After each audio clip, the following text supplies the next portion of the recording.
All right. Also tonight, unrest is still erupting in French Cameroon today because protesters are destroying things and protesters are urged to target the seats of power, not their own communities.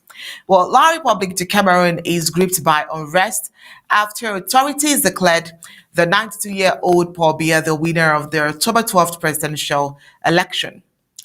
Clashes and riots have been reported across Douala as angry crowds reject the official outcome and calls for a transfer of power, while opposition figure Issa Chiroma Bakare has publicly vowed to liberate the country by any means necessary, a statement that has further inflamed tensions and prompted heavy policing in several urban neighborhoods.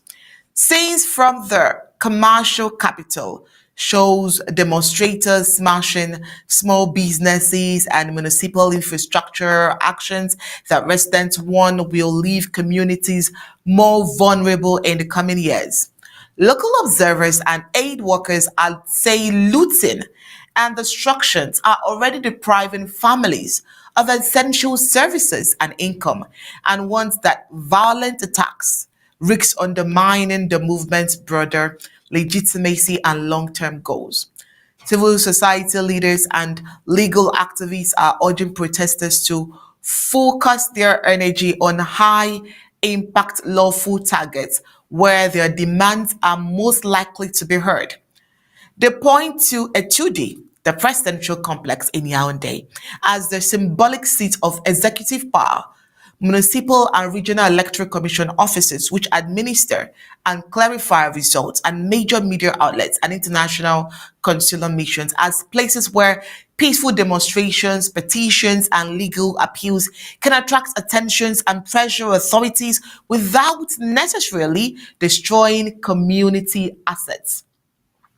Organizers emphasize non-violence, discipline, coordinated marches, authorized rallies outside government buildings, documented petitions to the Electoral Commission, legal challenges, and clear public messages to international media can amplify grievances while minimizing harm to civilians.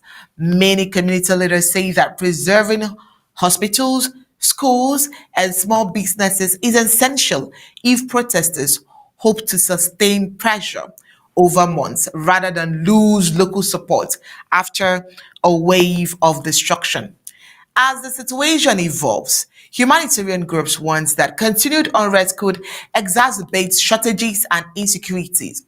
Authorities, opposition figures, and international observers all face pressure to pursue transparent investigation and mediation to diffuse tensions. In the meantime, activists and ordinary citizens who want change are being urged to channel their demands towards the institutions that decide policy and legitimacy, not the fragile infrastructure they and their neighbors rely on.